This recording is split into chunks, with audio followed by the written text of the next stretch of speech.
Hey there, MotoAmerica fans. This is Paul Carruthers, the communications manager, and this is Off Track, our weekly motorcycle racing podcast. I'm joined as always by Sean Bice. And Sean, how are you today?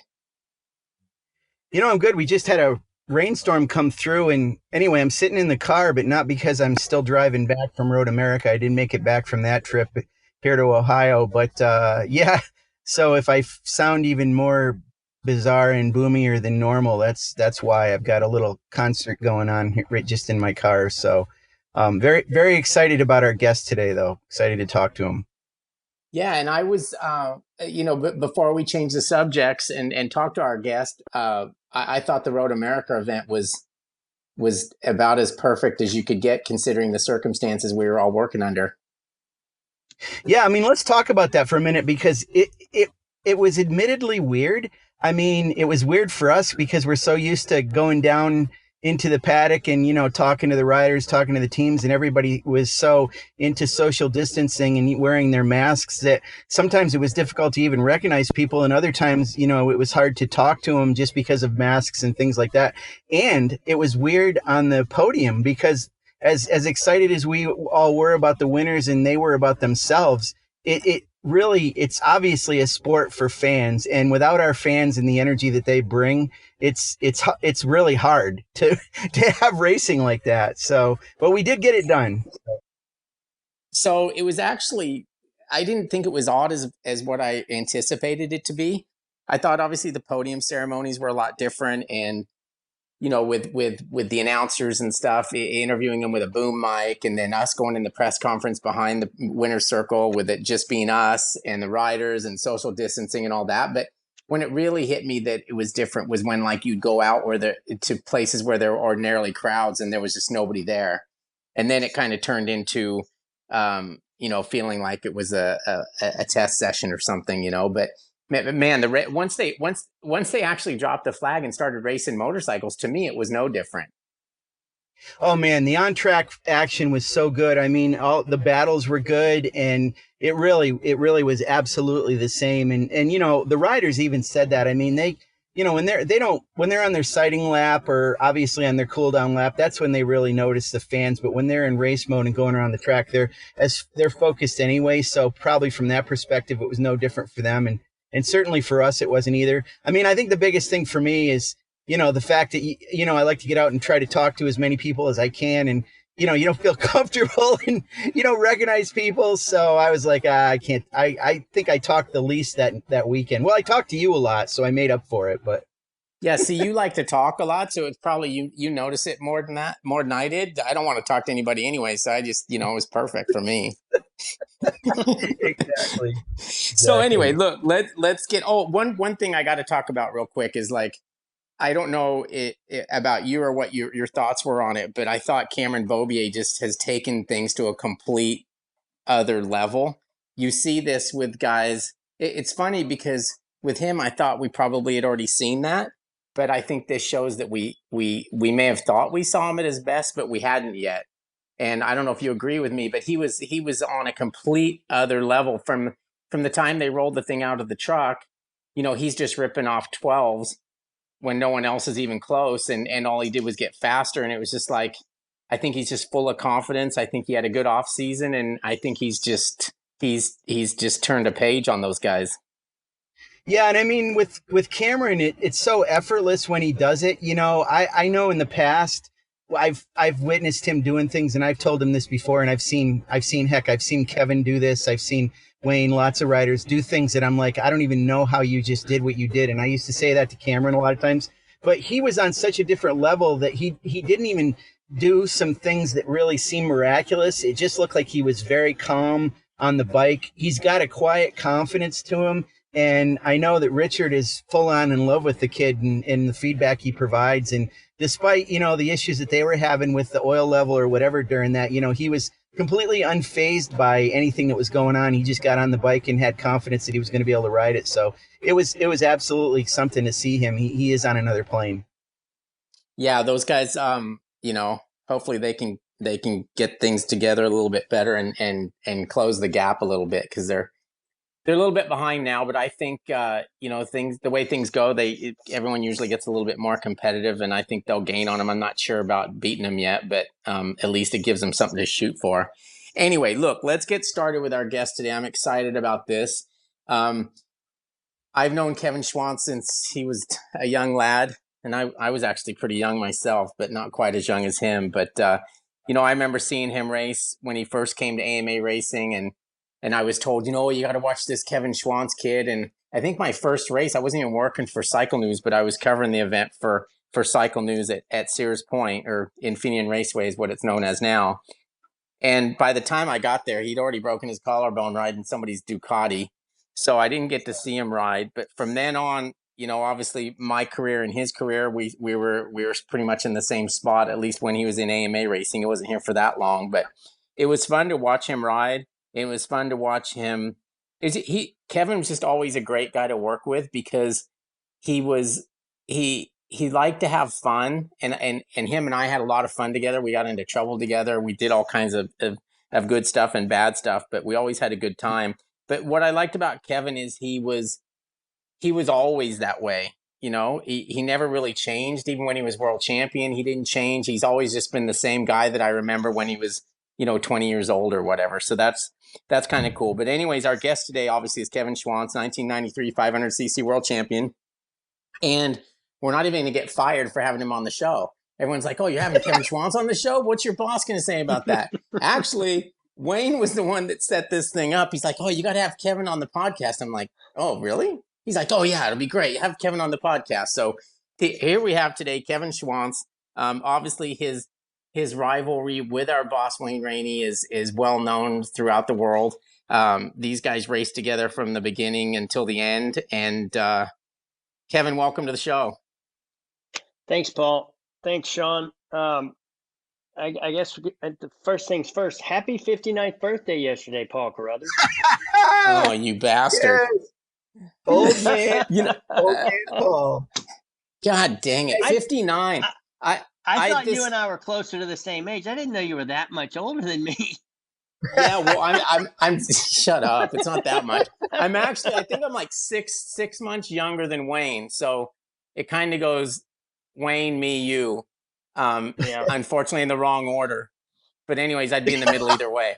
But like 59, I mean, a couple of weeks I'm going to be 56. So yeah, we're all getting there together. I woke up yesterday at 59 and I'm like, holy crap. The 59 part doesn't bother me, but that 60 number is, I don't know how I'm going to do with that, to be honest. Yeah. But anyway, I'll deal with it. I mean, at least, the goal is to still be here when I'm 60. So let's do that first and then worry about it, right? But anyway, thanks for that, Kevin. Just for anybody who didn't know how freaking old I was, I'm glad you just spilled the beans. I should have just said happy birthday, but I had to throw the digit in there too, didn't I? Yeah. The birthday would have been fine because everybody probably thinks I'm 40, 42, Sean? Yeah, no, you definitely project younger than your age. So, but 59's the new 39. So, don't sell it short. You're good. Well, let's go with that. But so, Kevin, how are you? I know you've been fishing, which I think it's one of your main hobbies at this point in retirement, right? It really is, and it's really easy to social distance when you're fishing. I don't want. You guys were talking about a race without any fans. I was like, that sounds like the perfect race. Just to be able to go there, get done, do the work, not have to go with all. The fans are the biggest part of it, and that's what I loved about the sport. But wow, to go there and not have fans, getting to and from the truck, getting to and from your car, getting in the track and out of the track, no traffic there's a lot of pluses to it, but like you guys were talking about, the podium celebration, spraying the champagne just into the air and not on the fans, and having people yelling and screaming, standing there, makes all the difference in the world. As a rider, you get a lot of motivation from the fans, that's for sure. Let's talk a little bit about early days for you. Obviously the AMA championship, which I touched on briefly. And most of that was spent with Yoshimura Suzuki, if not all of it. Was it strange to you when you heard that Yosh wasn't going to be around this year? Yosh has been kind of the part of Suzuki's racing since I was there, and even before I was there. I mean, Wes Cooley and Aldana and some of those guys. Pops had kind of seemed like got Suzuki into racing here in America. But John and the M4 guys had a weekend that I'm sure they are trying to forget about racing wise at Elkhart. But that's just the way it goes. Sometimes you have good weekends, sometimes you have bad. But like you said, I think Cameron Bobier and Stamboli and the Attack guys have really brought that Yamaha to another level, and Cameron's riding it better than he ever has. When you get to that point where you start, I mean, I think I think Cameron's just gotten to that point this year. I mean, he's obviously had success. He's a 4-time champion, but I've never seen him like where you can tell he kind of rolls out of bed and he expects to just go dominate. And then, but you've had that in your career. That's like a feeling that it's got to be the best feeling in the world when you just have that much confidence and you have things working for you that well. It really is. You get a bike that you like, that you don't think the mechanics have to do much to it from one track to the other. It's just sitting there ready to go as fast as it possibly can. It's forgiving. You may push the front a little bit, but it doesn't tuck real quick and throw you on the ground. Those bikes are far and few between. And, the confidence you get riding one can make all the difference in the world in what the results are. I mean, you could be a couple seconds off the pace, do a little testing, come back to the next event. If you've gotten that confidence in that motorcycle, even in a place like Elkhart, I mean, fast, big, long straightaways, couple of them, but some technical sections of it too. And Cameron was just dominant everywhere. Kevin, I want to ask you about when you were racing in AMA Superbike, and I want to bring up the fact that we had Ben Spies on recently, and I was surprised that he told us if it wasn't for how his career ended up going the way it did, he probably would have been perfectly content with the way his personality was and being a little introspective. He would have been perfectly happy to stay in AMA Superbike and collect championships. He said that he didn't really have huge aspirations to go on to the world level, and obviously he did well. When you raced in AMA Superbike, was your heart set and your goal to race in Grand Prix? I think once I got to the AMA level, I was just happy being there. And Steve McLaughlin called one day and said, "Hey, do you want to go to the match races?" And it was in '86. I was like, "Well, of course I want to go. What do you mean? Go to Europe and ride a motorcycle? Of course I do." I didn't ask. I told him it just needed to be a Suzuki. And it was Tony Rudders, who is Michael Rudder's dad, Tony had just recently passed away, but it was Tony's bike from 1985 for the Isle of Man. It was pretty much a standard bike. It had a few modifications to the engine, but I went over there and just rode what I didn't need a factory spec bike. I just went to go race. I wanted to race more motorcycles. I wanted to do as much as I could. And when I was there, I met Barry Sheen. And of course, Barry was, you got to get off those super bikes. You need to go Grand Prix racing. We got to get you over here to do some races. And, the season of '85 was on an older Suzuki. The season of '86 was the first year on a GSXR. It had some teething problems. We had some mechanical issues. I was crashing it every now and then too, but to be able to meet Barry as early as I did, he was the one that kind of took me under his wing and got me into Grand Prix racing. Had he not done that, I very easily could have just been stuck here racing superbikes, and not stuck, but yeah, maybe not been able to make that next step. So the part two of that question is regarding Cameron. Now he's kind of said, he's very content in the U.S. I mean, he's being well paid. He's obviously winning championships in a lot of races, and he does have aspirations to race on the world championship level.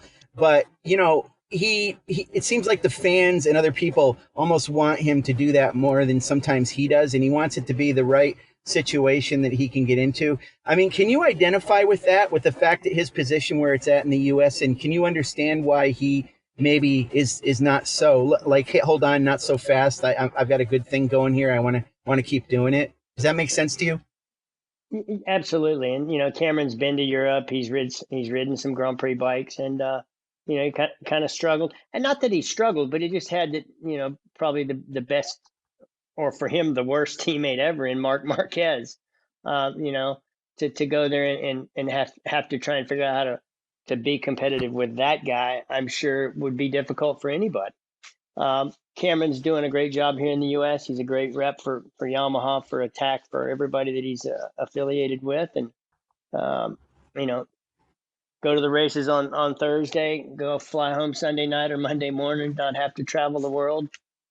It's easier, it's more simple, but striving to be the best that you can possibly be would mean you need to try and win a world championship. But not to take anything away from what Cameron's accomplished, but I'm sure deep down inside, if the right opportunity was presented to him to go get on a competitive bike and compete in Moto2 or MotoGP, he'd jump at the opportunity.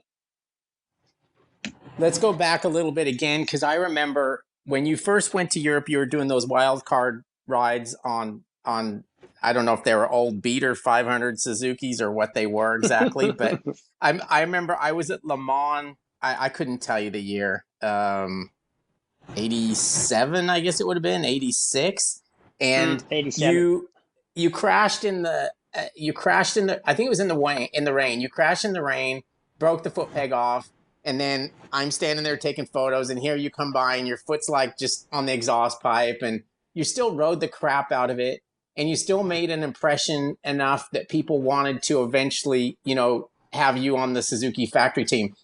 It doesn't seem, I don't want to say it's not possible anymore, but it doesn't seem like, a young guy from America can go over there and make such an impression anymore, like just by like riding around the outside of people and just doing all the things where you just like, you can notice a guy that's in 10th place and you're like, oh my God, that guy's something special. How is that? I think back then there were a lot of bikes that were close to being competitive, that were right there on the cusp of maybe not a factory Yamaha or a factory Honda. And at the time, factory Suzuki wasn't involved. They were racing some older bikes, some older square fours. And actually, that's not true. 87, they had just got the RGV 500. So I was actually on a V4 that day. So it was a development bike. At that point, I knew when 87 finished, my contract for the remainder of my career was with Suzuki Grand Prix team. So it was with the Japanese. And I was excited about a new motorcycle. We'd been riding the Square 4 mostly in 86. We got to test it, the new V4 in 87. And, I think the great thing about me and Suzuki was just getting back into Grand Prix racing. And I was there and they could follow my lead on what I needed and what I wanted as far as the bike went. So, I think I think there's still opportunity for somebody to go from a superbike or a world superbike ride into Grand Prix racing and be able to make an impression. I think the manufacturers and the teams all watch all the way from the top to the bottom of the field, because you got to find that next young kid that might be running around in 10th or 12th place, but yet he's still doing incredible stuff on the machine that he's riding. All right, Kevin, let's jump to like 1988 Japanese Grand Prix. You tell me time and time again that I wasn't there. I've looked it up. You get me scratching my head like, was I there? I was there. Jeff Haney was there. I think we even had noodles together. We went. John didn't send you. He didn't think you needed to be there. I went there. You know what? I don't think John was there anymore, was he? Anyways, I was there. I was there, and that was one of the most impressive things I've seen, in the fact that we all knew how good you were, but that was still unexpected that you would go there and win that race. Absolutely. I couldn't agree more. How unexpected was it for you? We had gone and tested a month earlier. It was a really cold, blustery day, and we had heard that Honda had been there testing it. McKenzie had gone to, I think back then the time was 2 minutes and 15 seconds or something like that. And I got right down to the same exact time McKenzie had done. And when it finally, the end of the day, it was finally decent enough conditions to get a good time in. And so I left there with quite a bit of confidence, then went to Daytona, broke my arm in practice, rode anyway, won the race, and then had a week off before we had the Grand Prix in Japan. And, it rained, and the track was soaking wet until the end of morning warm-up. It was still wet everywhere, morning warm-up. So nobody had a dry setup, but the race was run in perfectly dry conditions. And so we went back to the setup that we had when I did the lap times that I'd done when we were there testing. And, everything worked out great for us. I remember the cool off lap thinking, golly, now what? What do you do now? What happens? And what do they do when this, when you go into the Parc Ferme, what do they do? What's all the media going to be? It seemed like it took me about 5 minutes to do my cool off lap, but I was a pretty happy kid. Yeah, I bet you were. Well, I mean, I know you were. Hey, Kevin, one of the things about many things that you're known for with your career is the work that you've done with mentoring younger riders. I witnessed it a few years ago up close when you worked with Blake Young a lot with Yosh. And I know you've worked with Joe Roberts quite a bit. And, John Hopkins, I believe you worked with back in the day a little bit as well. I want to ask you about what's, our present situation, get your take on it. Versus really when you started and what you see and what you think is the key.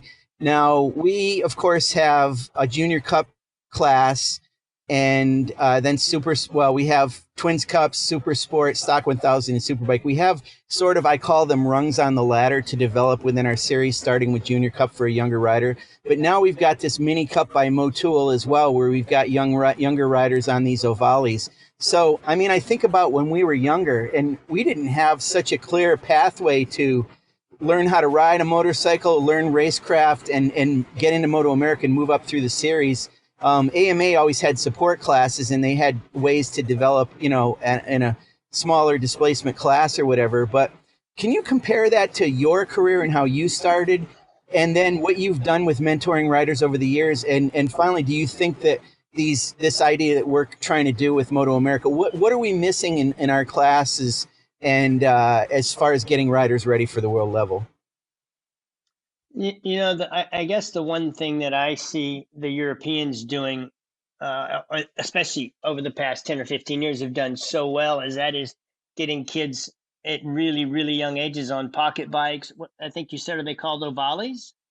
Ovales, yeah. The ovales, stuff like that are decent handling motorcycles that are, small wheels. You can run them on a go-kart track. And, I think kids are honing their skills to where, by the time they're old enough to go race, in one of the national championships or one of the European championships, or maybe just championship for their country, they're as soon as they get on a good bike, they're performing at the very top level. And for us, 16's kind of been the number. You can't do anything before you're 16. Anytime we've tried to do something, the USGPRU or Red Bull Rookies Cup and stuff like that, just doesn't seem like it sticks around long enough.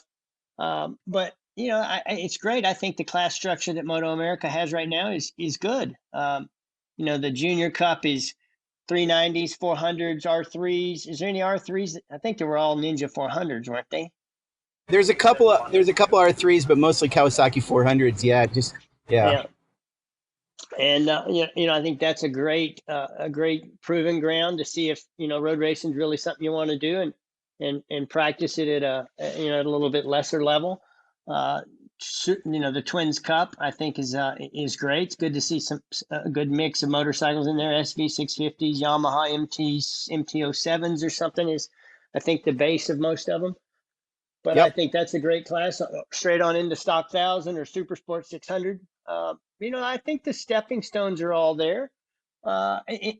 In the days when I raced, I don't think there was a whole lot. There was 600 Super Sport, 750 Super Sport, and then Super Bikes. And I guess I did well enough in my test with Yost that I went straight from amateur racing on a production 600 in my RZ350 straight onto the Suzuki Superbike in 86, 85. But yeah, I mean, I think there's steps that need to be made that, you know, kids now need to go from 400s to 600s into 750s or on to thousands, and then work their way into superbikes. Like we've seen, I think Jack Miller is the one that comes that I think of quickest. He was, I think he was a Red Bull Rookies Cup kid. He won Moto3, did really well, didn't win the championship, and went straight from there to MotoGP. And next year he's on a factory Ducati. So, you know, there's lots of different ways, a bunch of different ways to get there, and it's just each rider's a little bit different. Some can take that big gigantic step and go straight from a, you know, production bike, maybe a 400 or a 650, straight up to a super bike or a world super bike, or possibly even a MotoGP bike. But age and experience has a lot to do with it, and I think the Europeans have been beating us here recently at doing it with kids at a lot younger age than us. But this is probably a loaded question as a follow up to this, but specific to your career and the fact that you started riding motorcycles when you were 4, and you had the benefit of, I think, your mom and dad having a dealership as well as your uncle Daryl racing and all that. Was that the environment? Were you sort of born into an environment of riding motorcycles and racing, and obviously that helped you at a young age, would you say? Oh, absolutely. You know, if I didn't get in so much trouble at school that you know, I came home and I was grounded, but both parents were at the dealership from when it opened until it closed, and so when I finished school, I went to the shop. Most of the time, I got to ride my motorcycle, and you know, I'd ride it until mom and dad were honking the horn saying, "Come on, it's time, let's get home. We got to go eat dinner." Um, Support. My mom and dad were always there 100%. You know, whether it was while they had the dealership and supporting me, and whether I was trials riding or motocross riding or flat tracking or road racing, you know, they helped me out with supplies and stuff from the shop. I got a bit greedy when I first started road racing, and they gave me an FJ600, and then I said, "Well, I want an RZ350 too, or RZ350 also." And Great. my dad said, "No, you can, Ford Motor Credit will finance one for you. We'll co-sign. You can pay for it yourself." So I had to buy my second race bike. But you know, I think that you know, my parents were supportive. They sold the dealership just about the time I started racing professionally, so they got to travel to all the races and hang out with the Carruthers a lot. You know, so you talked about this RZ350, and it's funny, I've never talked to you about this or asked you about it, but the one thing I've always realized about you is back in that era, you very well, if you know, it's funny how as you guys developed, I mean, Wayne with all of his championships with Yamaha and GP, and you so associated with Suzuki. But if you think back to that time period when you were racing that RZ, you very well could have been a Yamaha rider. You started out early on a Yamaha, and then it suddenly took a left turn. And I've talked to John Ulrich about that a little bit. So can you tell that story about what happened? And it's true, right? You could have very well been a Yamaha guy at one point. Well, my parents owned a Yamaha dealership, and my uncle rode at dirt track race Yamahas his whole career. But in about the time that I got the tryout with Yosh at the end of '85, end of '84, sorry, yeah, end of '84, I my uncle took the opportunity to call Kenny Clark, maybe racing director Yamaha at that point. Yeah, And he Ken said, Clark, you know, that's right. we don't have, yeah, King Clark, we don't have anything coming superbike wise. If he's got something that's gonna, you know, get him to the races and get him on a competitive bike, he better take it. So, you know, I went and jumped at the opportunity to ride the Yosh bike in '85, and that led to a 2-year contract with American Suzuki for '86, '87. Still on Yoshimura prepared bikes, but with factory support as well. So, you know, it's funny because in '89, at the end of '89, I did everything I could to go ride a Yamaha because all I wanted to do was ride it exactly what Wayne Rainey was riding and beat him on the same exact equipment. I My dad and I talked several trips to Japan, and it ended up a phone call back that said, you know what, we think Grand Prix racing's in a really good place right now. Honda's got a couple guys, Yamaha's got a couple guys, and we feel like if Kevin leaves Suzuki, that who knows, they may even stop racing. We don't know, but that was the biggest attempt I made ever to get off of a Suzuki, and I'm glad it didn't come to fruition because I enjoyed my career at Suzuki. Okay, we can't go through this conversation without talking a little bit about the rivalry with God. I can't even speak. Rivalry with Rain. Rivalry with Rain. It's hard to say. It's Elmer Fudd.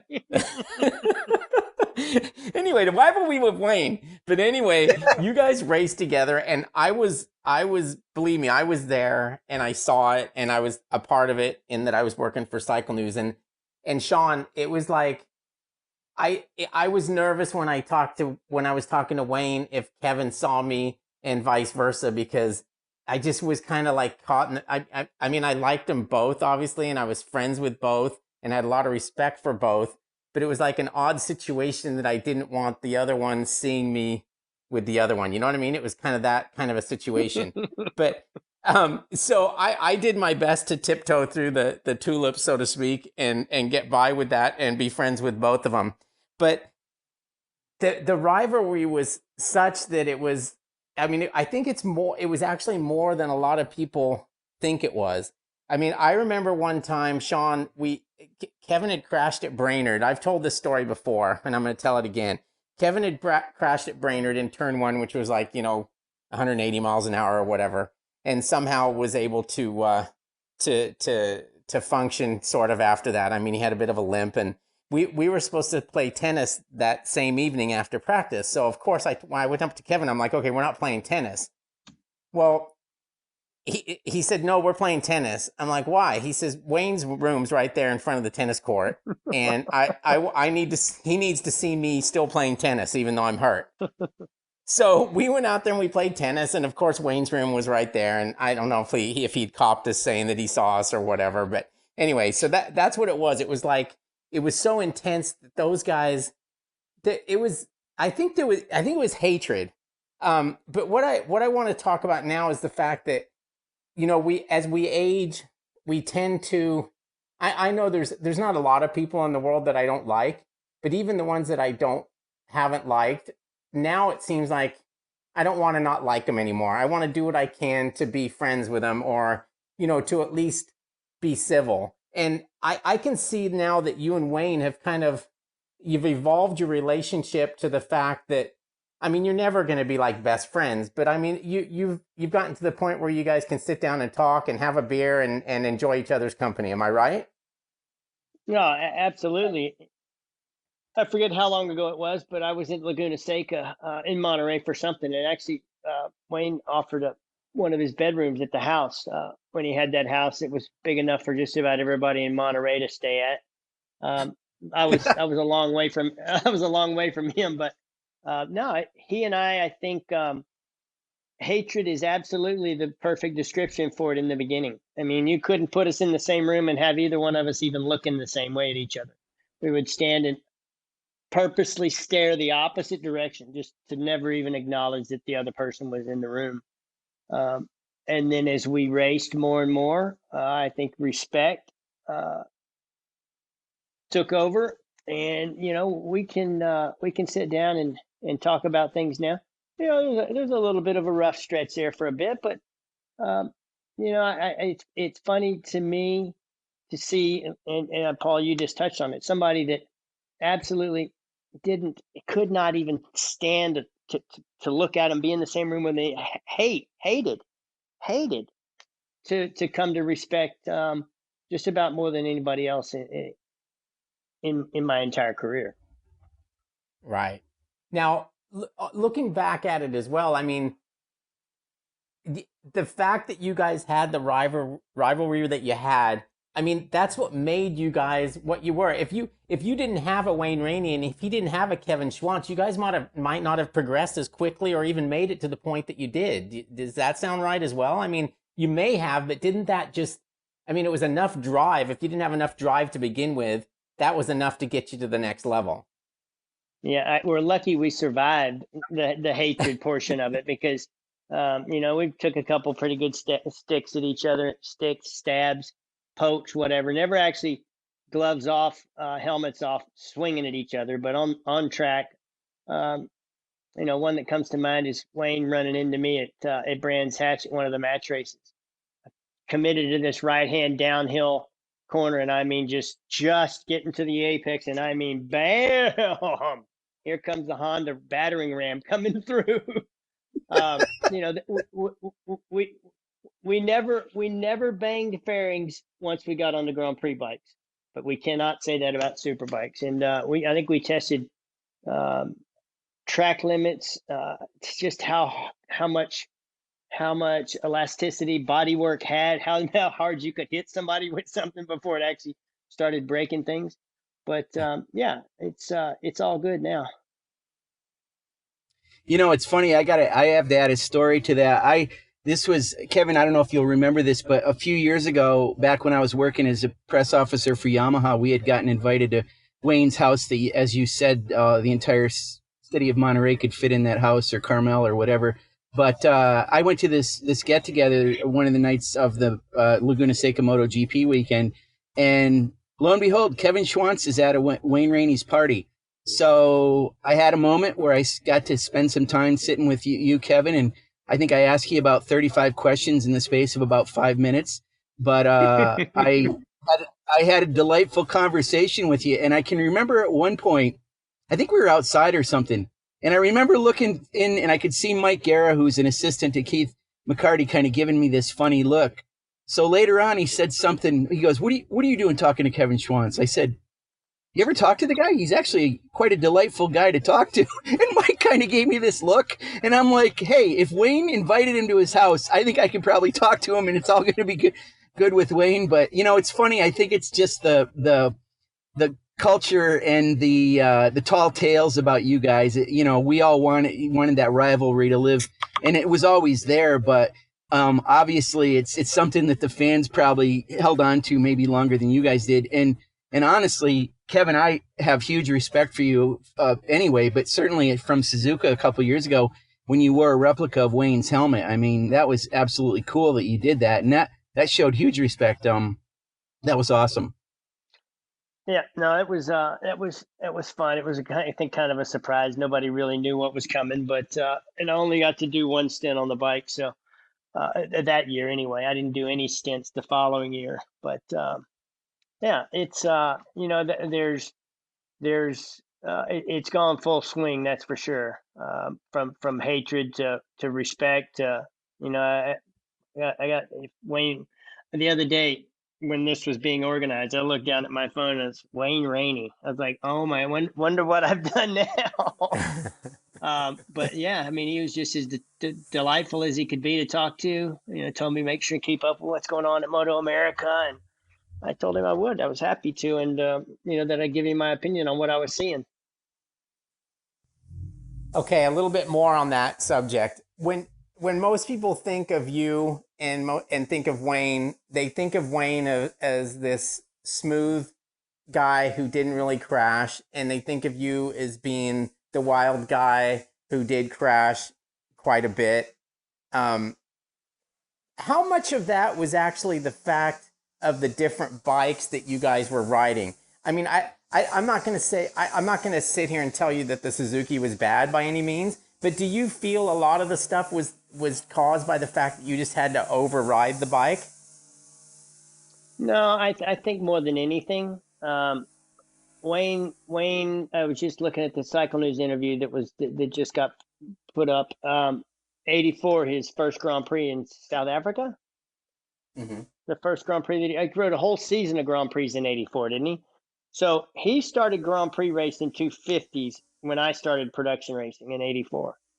So I had a learning curve that in 10 years from when I started club racing on my FJ 600 in 1984 until I retired was just barely 10 years.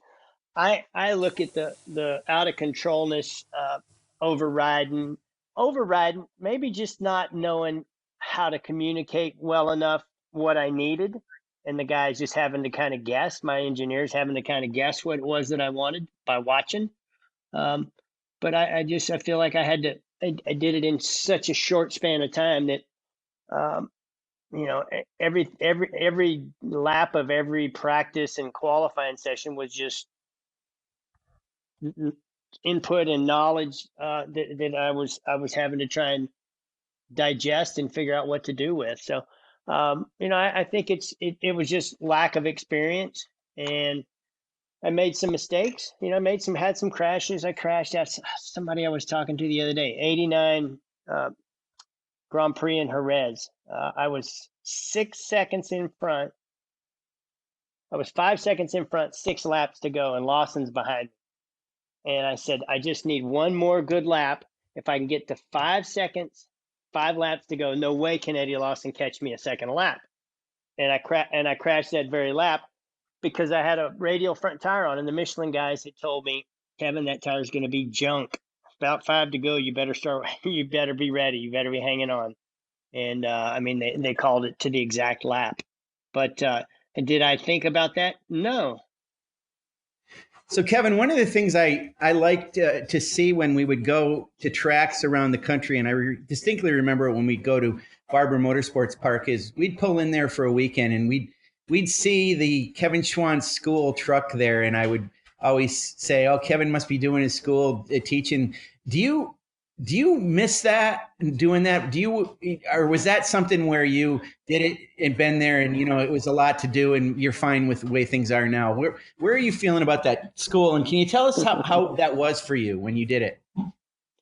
It was, I kind of got roped into it, went back and helped Larry Pegram a little bit in 1999. And then in 2000, Suzuki said, well, if you want to work in racing again, come work for us. So I did that, and then at the beginning of 2000, they introduced the GSX-R 1000, and they did an intro at Road Atlanta, and I was living in Charlotte at the time. So they invited me to the intro, and that was where I got kind of roped into, we need to do a riding school. Why don't you guys do it here at Road Atlanta? And we did 8 years at Atlanta, I think either 3 or 4 years at Barber, and then went back to Road Atlanta and did another year. But absolutely, to be able to watch people come in and want to learn how to become a better rider. And some people who said they were riders just needed to learn to be riders. They weren't riders at all.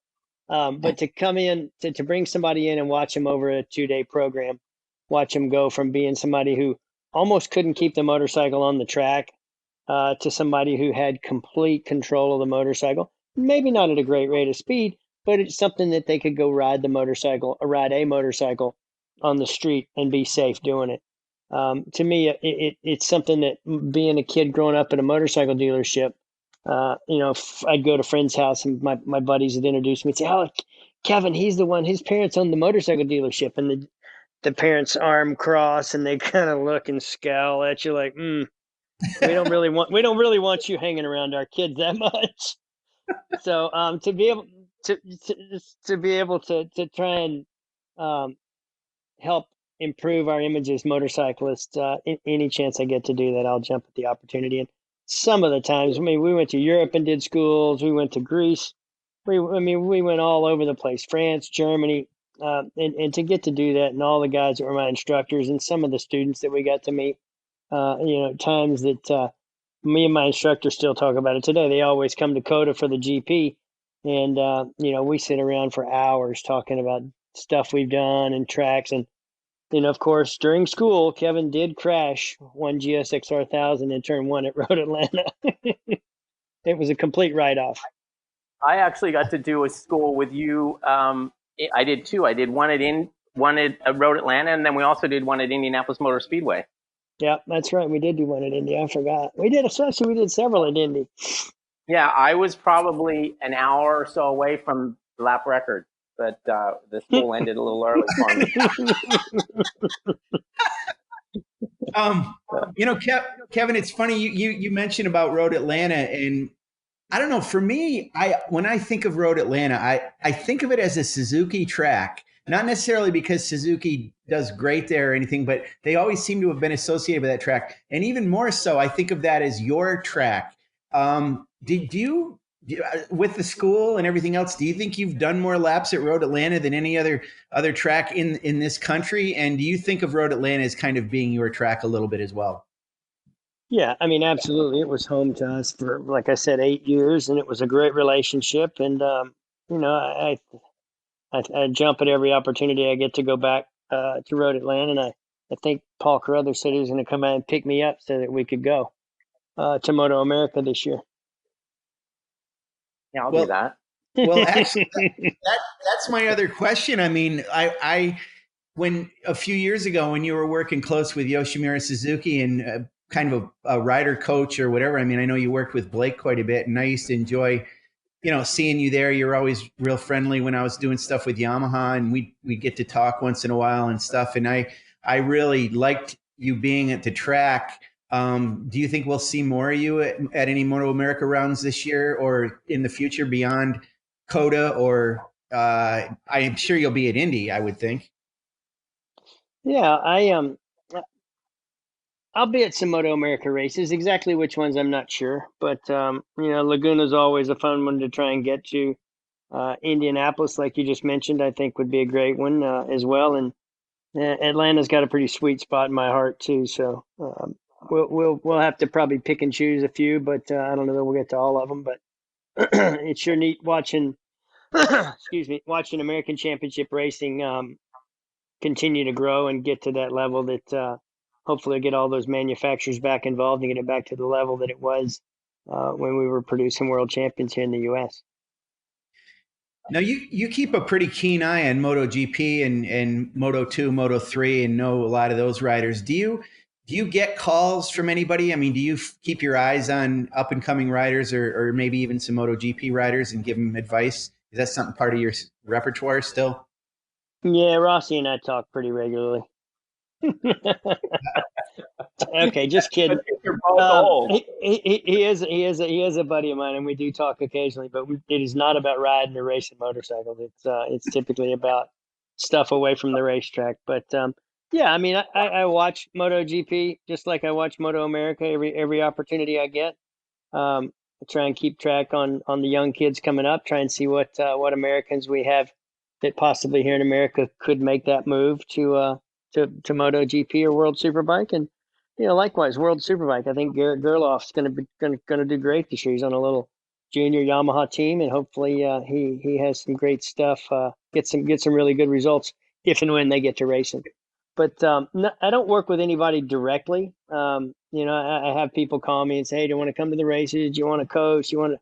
And I like going to the races and enjoying the races. And if I'm there working with somebody, then it's just more work, and it kind of takes the enjoyment out of being at the races and being able to socialize and hang out with everybody. But yeah, I worked a little bit with Joe Roberts. We took him to the 8-hour a couple, 2-3 years ago. And he's a good, fast kid, and it's great to see him in Moto2 doing as well as he is. Hey, speaking of MotoGP, Kevin, how difficult would it be for those guys to be in the situation they're in now? Like, if you think back to your time and being a racer, how hard would it be to be in the situation they're in now where they're not racing and they don't know when they're going to race and the whole season's kind of in jeopardy? It's got to be really, really difficult because one is when you get testing, you haven't even, like Alex Rins, he's been on a complete lockdown. They're not even allowed to go outside and ride dirt bikes. To not be able to be on a motorcycle of any kind, to be able to try and work on, you just your balance and your rhythm, whether you're riding a trials bike going 2 miles an hour, whether you're going on a MotoGP bike going 200, balance and what you do with your hands and how you steer the bike with your feet is all the same on all types of motorcycles. So to not be able to ride, not be able to be outside, and not know when you're going to get to go back racing, I think would drive me absolutely bonkers. It's tough knowing when you have a schedule and when you're going to go testing and when you're going to do this, and it's tough enough being ready for something that is going to happen. Unlike stuff that they might call and say, "Hey, next week we're going to go race here," or "Next week we're going to go race there." But I think there's going to have to be a bit more leeway than just 7 days to be able to get the teams and get all the all the distancing and all of all the quarantine times done certain places for people to go race anywhere in the world right now. So it's as a rider, it would be driving me crazy, especially if I was Joe Roberts and knowing how well I had done at Qatar. And now, when do I get to go back out and see if I can do that again? I mean, as a rider, when you're winning Grand Prix, even when you're winning and you're running at the front every weekend, you don't know when you get to that next track, how good is this bike going to be here? How good am I going to be here? Am I going to be able to string those things together and link those turns together like I did at that last race and be able to be at the front of this one until you get on the bike and go out and watch the first couple of practice sessions? So time off for Joe right now must really be difficult, but it's got to be tough on all of them. All right, I have one more question. Do you, looking back at your career, do you have any regrets or anything you do differently? There's last laps of races, there's first laps of races. Phillip Island, 89. When your glove flew off? Yeah. And the even worse part of that story is when I got in the safety car to be taken to the medical center. I get in the car and this guy looks at me and he goes, "Hey man," he goes, "I know how you feel." And I don't even look at the guy. I just respond with, "How in the bleep, bleep, bleep, bleep, bleep could you possibly know how I feel?" I got out of the car. As I got to the medical center, I walked up the stairs, and as I got to the top of the stairs to walk in the trailer, I looked back, and it was Greg Hansford. So not only had I make myself look like such an idiot crashing out on the first lap, looking over my shoulder, I had just humiliated myself in one of the best motorcycle racers ever in the world. Yeah. Wow. Oh, wow. But yeah, maybe that's the one regret I have, is that I insulted Greg Hansford. But yeah, those mistakes, 6 to go in Jerez with Eddie chasing me 5 seconds behind. Why didn't I just slow down? Instead, I crashed and didn't score any points at all. But for the most part, absolutely. It's stuff I can stand around and talk about and laugh about now. And probably laughed about it the night after I did it, but or the night that I did it. So it was fun. I've got tons of great memories, tons of great friends, and wouldn't change a thing. That's cool. Kevin, I want to ask you about one of the things I enjoy seeing are your social media posts where you're fishing and you've got Tank the Lab with you, and it just seems like you're right in your total comfort zone and enjoying it. Couple parts to this question. Have you always been an avid fisherman, and what's your favorite kind of fishing to do? My as a kid growing up, my grandparents had a house on a lake called Lake Livingston, just outside of Houston, and I spent every day of the summer before I got old enough for my parents to make me work at our dealership. I spent every day of every summer when I wasn't in school fishing with my grandfather. Fishing in freshwater on a lake to catch largemouth bass, white bass, striped bass. Now that I am fishing without my grandfather, it's down at the coast fishing in saltwater. I still enjoy fishing freshwater, and there's still nothing more exciting than catching a big largemouth bass. But down here at the coast in Texas, speckled trout is one of the things we catch. That fish I sent you a picture of, Paul, the other day, maybe one of the biggest trout I've ever caught. And I send it to people that I know that fish, and like, oh my God, I've never seen one that big. But also redfish. Today when I was out, we were in this little lake, really shallow water, right on the back of a place called the Aransas Wildlife Refuge. And 3 alligators came sliding into the water beside us. We were in the boat. Wow. We weren't out of the boat, but it was funny because I've got some video and some photos, and I'll send them to both of you when I get done. But they're probably 8 foot, 9 foot long. I'm glad I was in a 22 or 23 foot boat and not in a small little canoe, because I reckon they'd take the canoe and just flip it over with you in it if they were mad enough. But and it's just it's so nice being out there, being watching dolphins swim, watching alligators in the water. Sometimes during certain seasons we have whooping cranes down here, so you get to see them. And I mean, talk about a bird that is just, you see it standing off in the distance. You're like, wow, that's not very big. You get within 20 feet or 30 feet of them, and I mean, it's as big as a small airplane. So it's fun to be out and relaxing and enjoying life. That's for sure. I mean, for me, I just relax. It's relaxing to see those posts because it just looks like a great place to be. And like I say, you got Tank with you, which is awesome to always have your companion.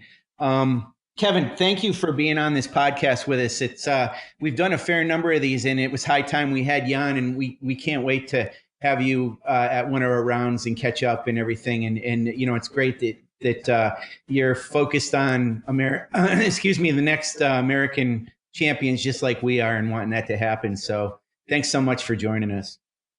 Thank you, guys. It's a treat. Tell your boss Wayne that I said hey, and Wayne, thanks for letting me be on. Awesome. Okay, great. And I want to, thanks to the fans for listening to our podcast. Please subscribe to MotoAmerica Live Plus, our popular subscription streaming service. And also don't forget to get your race weekend tickets, especially for this round 2 coming up at Road America at the end of this month. There's camping, there's fans are going to be allowed there. And if it's anything like that first round without fans, the racing was fantastic, and Road America is a great place to be. So go to MotoAmerica.com to sign up for our Live Plus and also get your race weekend tickets. Thank you. Awesome. Thanks, guys.